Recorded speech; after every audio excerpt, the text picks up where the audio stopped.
جواب دینا پڑے گا تو انسان احساس کرے گا. اسی وجہ سے ہمارے فاروق کہا کرتے تھے حاسبوا انفسکم قبل ان تحاسبوا. اے لوگوں تم اپنا محاسبہ کیا کرو اس سے پہلے کہ تیرا محاسبہ کیا جائے. اپنا حساب کیا کرو اس سے پہلے کہ تیرا حساب کیا جائے. وزنوا انفسکم قبل ان توزنوا. اے لوگوں تم اپنا وزن کیا کرو, اپنے آپ کو تولتے رہو اس سے پہلے کہ تم کو تولا جائے گا. کل قیامت کے دن اس ترازو میں سب کو تولا جائے گا. اور قرآن کو چھین کر کے کہتا ہے وَنَزَعُ الْمَوَازِينَ الْقِسْطَ لِيَوْمِ الْقِيَامَةِ فَلَا تُظْلَمُ نَفْسٌ شَيْئًا. کل قیامت میں اللہ تعالیٰ انصاف کا ترازو لے کر کے آئے گا اور اس انصاف کے ترازو میں ہر کسی کو تولا جائے گا. نیکیاں اور برائیاں, نیکیاں جس کی بھاری پڑ جائیں گے اور برائیاں کم ہو جائیں گی. اس کو نیکیاں جس کی زیادہ ہو جائیں گی جنت میں جائے گا, برائیاں جس کی زیادہ ہو جائے گی جہنم کے اندر جائے گا. فمن ثقلت موازینہ فاولئک هم المفلحون ومن ثقلت موازینہ ومن خفت موازینہ فاولئک الذین خسروا انفسهم فی جہنم خالدون.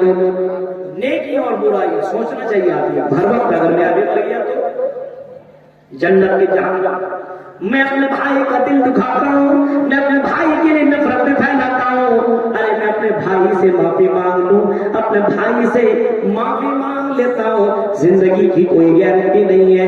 ابھی تو بہت ساری بیماریاں دنیا میں چل رہی ہے. کبھی کسی کو ہارٹ اٹیک اچانک ہو جاتا ہے, کبھی کوئی ایک مچھر کاٹ لیتا ہے ڈینگو کی بیماری, وہ آدمی اسی سے مر جا رہا ہے. نہ جانے کن کن بیماریوں میں آپ ملت کر کے اچانک موت ہو رہی ہے.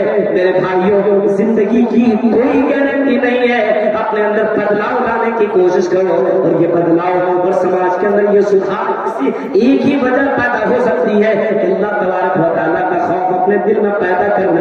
جہنم کی آگ کو اپنے دل کے اندر ڈال کہ آج نہیں تو کل اس جہنم کا سامنا کرنا پڑ سکتا ہے. اس وجہ سے انسان اپنے آپ کے اندر خیال کرنے کی کوشش کرے آج نہیں تو کل مرنا تو ہے اور اللہ کے پاس جانا ہے. اگر اس بات کا عقیدہ اور ایمان نہیں ہے بات نہیں, مرنے کے بعد زندگی کے اوپر یقین رکھنا ضروری ہے. جتنا یقین رہے گا انسان اتنا زیادہ اللہ تعالیٰ سے کرے گا. تو یہ بھائی چارہ اپنے یہاں پیدا کرنے کی کوشش کیجیے, اپنے یہاں سے نفرتوں کو ختم کیجیے, سلامتی اور اپنے یہاں سلامتی کو بڑھاوا دیجیے, نفرتوں کو ختم کیجیے. بغل میں غیر مسلم بھی ہے تو اس کے ساتھ اچھا رویہ اپنائیے. غیر مسلم ہے تو ہے کہ کیا ہوا, اگر وہ بیمار پڑ جائے تو اس کے ساتھ اچھا سلوک کیجیے. مریض کی عیادت کرنے کے لیے جائیے, اگر بغل میں آپ کا غیر مسلم بھائی کیوں نہ ہو, اگر وہ بیمار ہے تو اس کو بھی دیکھنے کے لیے جائیے.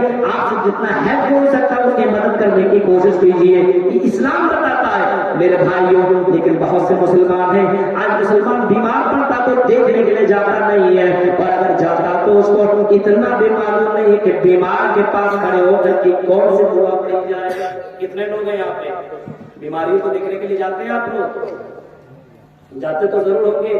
اس کے سامنے پہنچ کر کے کیا دعا پڑھتا ہے؟ دوا تو دے نہیں سکتے, سوئیاں تو لگا نہیں سکتے, انجیکشن تو لگا نہیں سکتے ہیں, تو آپ کے پاس ایک ہی چیز ہے دعا.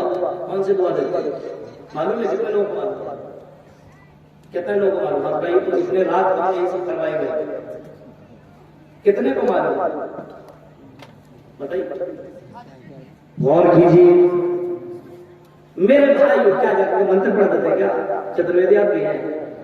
غور کیجیے, جب آپ کسی مریض کے پاس جائیے تو امام کائنات جناب محمد رسول اللہ نے فرمایا مریض کے پاس جائیے تو کہیے لا بأس طہور انشاءاللہ, لا بأس طہور انشاءاللہ, لا بأس طہور انشاءاللہ, اللہم اذهب الباس رب الناس واشف انت الشافی لا شفاء الا شفاءک شفاء لا یغادر سقما.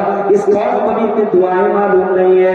کسی فلم کا گانا پوچھ دو تو بھوجپوری گانا تو سب کو یاد ہے. میرے بھائیوں عجیب مسئلہ ہے, آج ہمارے یہاں میرے بھائی کی چیزیں معلوم نہیں ہے اور اپنے آپ کو مسلمان کا دعویٰ کرتا ہے, اپنے آپ کو اہل حدیث کہتا ہے. میرے بھائیوں سوچو, غور کرو, اتنی چھوٹی چھوٹی دعائیں تو آپ یاد کر سکتے ہیں, یہ بہت بڑی دعائیں نہیں ہے. اس وجہ سے اے مسلمانوں اپنے آپ کے اندر چینجنگ لانے کی کوشش کرو, اپنے اندر بدلاؤ لانے کی کوشش کرو, اور ہمارے اندر بدلاؤ آ سکتا ہے. ہمارے اندر جو کمیاں ہیں وہ دور ہو سکتی ہے. اس کے اندر آپ کو ایک کام اور کرنا پڑے گا، وہ یہ ہے کہ آپ کے اندر جو چیزیں جو خرابیاں ہیں اس کو اپنے یہاں سے ڈیلیٹ کرنا ہوگا، اپنے یہاں اپنے اندر اچھائیوں کو ایکسپٹ کرنا پڑے گا، اپنے یہاں اچھائیوں کو لانا پڑے گا۔ جیسے شراب لوگ پیتے اور بڑی تیزی کے ساتھ شراب کی لت کرنے یہ قوم ڈوبتی جا رہی ہے اور نوجوان نسل شراب کے عادی بنتے جا رہے ہیں۔ شراب کو چھوڑنے کی کوشش کرو اور محمد رسول اللہ کے اس فرمان کو یاد رکھو کہ جو آدمی شراب پیے گا اور شراب پینے والے کی 40 دن تک اس کی عبادت قبول نہیں ہوتی ہے، جو شراب پینے والا ہوگا اور فرماتا اور اگر اسی حال میں مرا تو داخل النار، تو وہ جہنم کے اندر داخل ہوگا۔ اے شرابیوں، اپنے یہاں سے شراب کو ختم کرو۔ میرے بھائیوں، وہ کون سی چیز تھی اور وہ کیسا عقیدہ تھا اور اللہ پر کتنا یقین تھا؟ جب ایک پکارنے والا پکارتا ہے، وہ لوگوں آج سے شراب بند کر دی گئی ہے، آج سے شراب حرام کر دی گئی ہے، وہ لوگوں شراب مت پیو۔ حضرت انس رضی اللہ تعالیٰ عنہ کہتے ہیں میں ابو طلحہ کے گھر لوگوں کو شراب پلا رہا تھا۔ سنیے، پوٹھیا گھاٹ کے لوگوں، منصاہی کٹیہار کے لوگوں، ذرا اس منظر کو دیکھو۔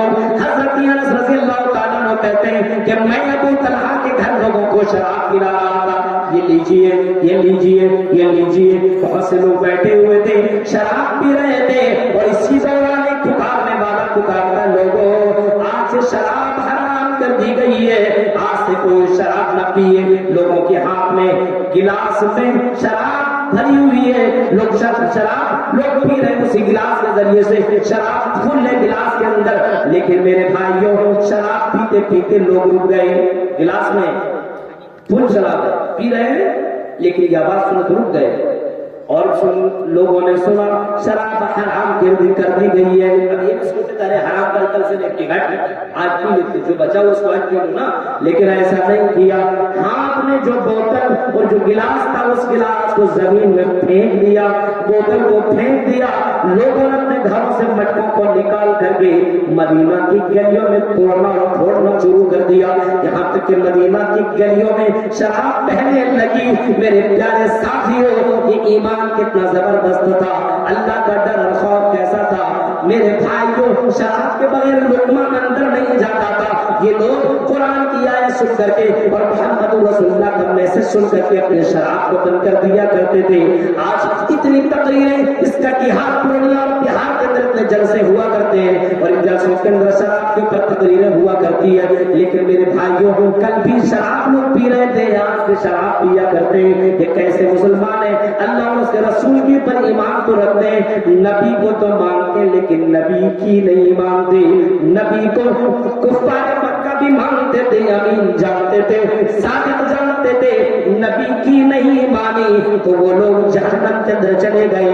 آج ہم اور آپ نبی کو مان رہے لیکن نبی کی نہیں مان رہے، تو اپنا ٹھکانہ کو فیصلہ کر دو کہ ہم جنت میں جائیں گے کہ جہنم کے اندر جائیں گے۔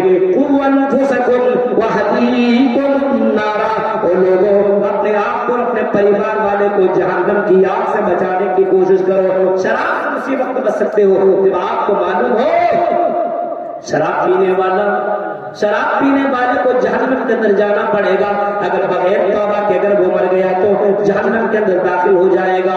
کیا پتا کب کس وقت کون مر جائے گا، کیا پتا میرے بھائیوں، کسی کی کوئی گارنٹی نہیں ہے، کب کہاں مرے گا کوئی جانتا ہی نہیں ہے، کب کس کی موت آئے گی کسی کو کوئی خبر ہی نہیں ہے، کوئی جانتا نہیں ہے کب مرے گا، جوانی میں بڑھاپے میں کل صبح کسی کو کوئی پتہ ہی نہیں ہے، مرنا تو ضرور ہے۔